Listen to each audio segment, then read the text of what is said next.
Hey everyone! The Tennison Gambit is a very wild opening that you can try at least occasionally as white, but you must definitely know how to defend against it as black. That's why in today's video we're gonna learn a few drops both as white and black. So let's get the Tennison Gambit that we can get in two different ways. We could either go for e4 and after the move d5 go knight to f3. Now if you wanna reach this position as white and you know that your opponent plays the Scandinavian, this is a great way to get it.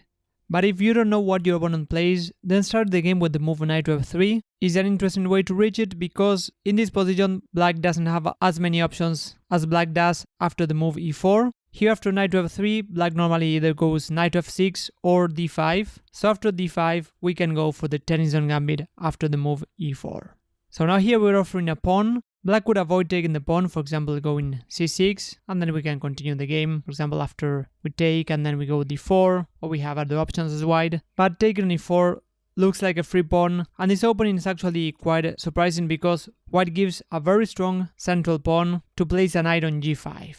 So the knight on g5 is not very well placed unless we get something very concrete. It can be attacked quite easily. But things are not so simple. White has some tricks. So here black can defend the pawn on e4, which is being attacked in many different ways. Let's start with the most natural, which is the move knight to f6, developing the knight and defending the pawn on e4. And here white could continue with the move bishop to c4, putting pressure on f7, and after e6, go after the pawn with knight to c3. White will normally take the pawn on e4, and the position is going to be very balanced. But white might also be in the mood for a gambit and go d3, just giving the pawn for development after e takes and bishop takes. Black's position looks very safe, so here the move h6 has been played a lot, but this is actually a losing move because after knight takes f7, we take a pawn, we fork the rook and the queen, and after black takes the knight on f7, we go bishop to g6, we give a check, and we create a discover attack against the queen. So after black picks up the bishop, we take the queen on d8, and white gets a winning advantage. So going h6 is not a good idea. Black has better options that we see later when we cover this opening on black side. But let's evaluate other options for black to defend the pawn on e4 after d takes e4 and knight to g5. Another move that might look interesting is to go queen to d5 because it defends the pawn and it also attacks the knight on g5. But here we can play the same idea. After d3 we attack the pawn on e4, we also defend the knight on g5, and after black takes and bishop takes, black might be tempted to take the pawn on g2, which, spoiler alert, is not going to be a good idea. Black should continue developing after a move like knight to f6, and here white can claim some compensation for the pawn because the knight will develop with tempo. White gets some quick development in this case, but after queen takes, here we have the very forcing move bishop to e4, we attack the queen only has one square to go, which is queen to g4, and now we simply trade queens, and after bishop takes, we see that the pawn on b7 is going to be hanging, but more importantly, white is going to take the rook on a8 and get a decisive material advantage. So queen to d5 is probably not the best way to defend the pawn. Knight to f6 is fairly playable, although both white and black can go for some traps there. Let's cover other options. The move f5 is probably not that good, although it might be playable, but here white can simply go bishop to c4, developing, planning to go knight to f7. If black goes e6, white can simply get the pawn back by taking on e6, and after knight to h6, covering f7, here white can simply castle short, and I think that here white gets a fairly playable position, very good compensation for the pawn. Knight to c3 and d3 will come, and black is going to have some trouble to castle. So the other way to defend the pawn is to go bishop to f5, which I think this is the best way for black to go, together with the move knight to f6, although I prefer bishop to f5 a bit more because black will not get the bishop locked in after playing e6, and here after knight to c3 and knight to f6, I think that the most interesting way for white to continue is to go bishop to c4, very natural developing move, putting pressure on f7, and after e6, here white has a few options. I think that the most practical way for white to continue is to go f3, although with correct play, black should get a good position, but there's going to be many traps along the way. After f3, the most natural way for black is to take, and then after queen takes, white is developing quite a lot of pieces, there's pressure on b7, and there's another threat that black can easily fall for. So after the move c6, preventing queen takes b7, here white has the very pretty knight takes f7, and after king takes and queen takes, white gets the piece back, e6 is pinned, so black cannot take the queen, there's pressure on e6, so this is a great position for white.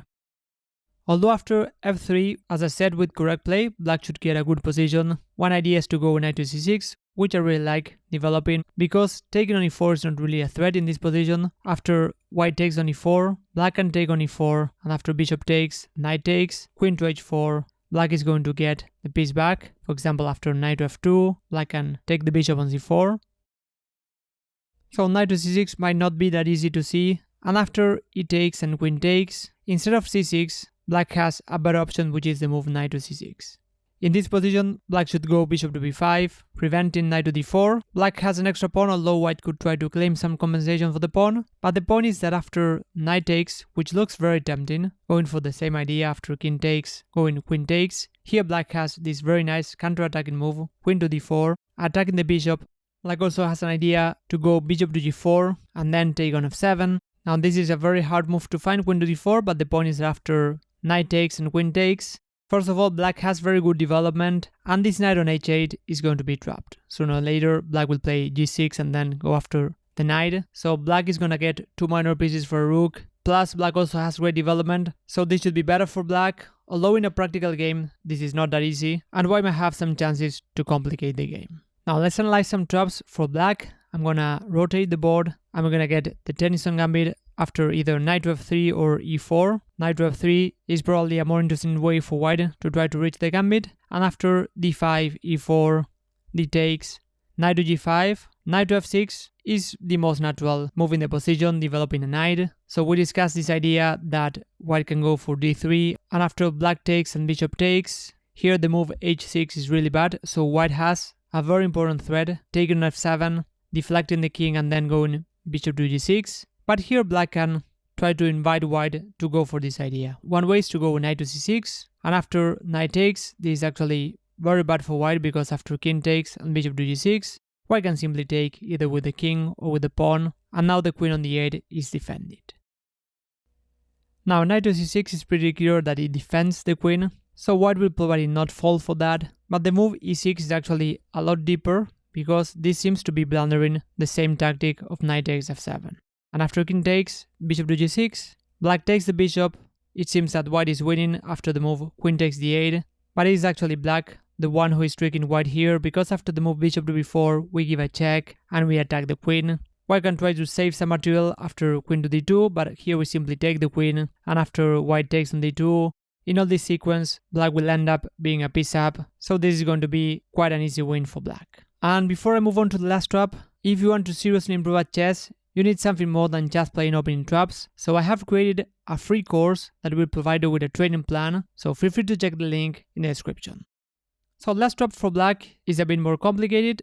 It involves playing the move bishop to f5, which I think that it is a very interesting move for black in this position, and after knight to c3, knight to f6.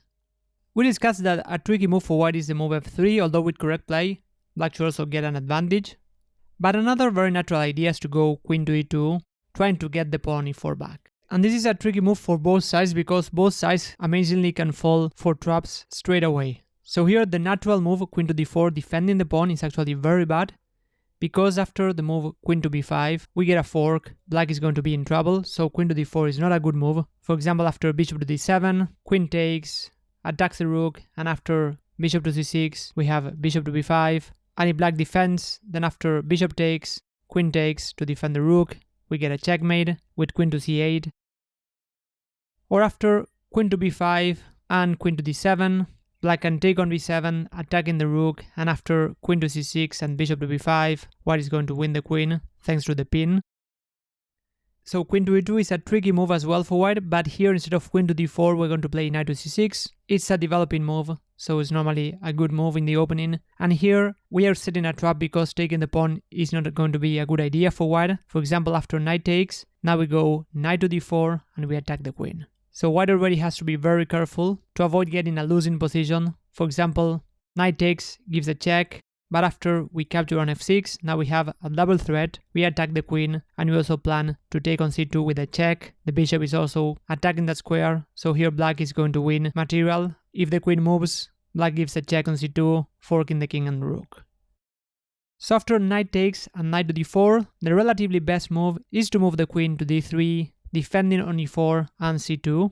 although white is pretty tied down to the defense of the c-pawn, here white can simply continue developing and preparing to castle. After queen to d7, for example, white can try defending the knight on e4, but black can simply castle and then continue with d5, getting ready to develop the bishop. This position is actually very good for black. And white's queen on d3 is gonna be stuck there, just defending the pawn on c2. So hope that you enjoyed these very nice traps in the Tennison Gambit. This is objectively not the best gambit to play as white, but you can try it occasionally, and you now know how to defend against it as black and even get a slightly better position. Thanks a lot for watching, and I'll see you in the next video.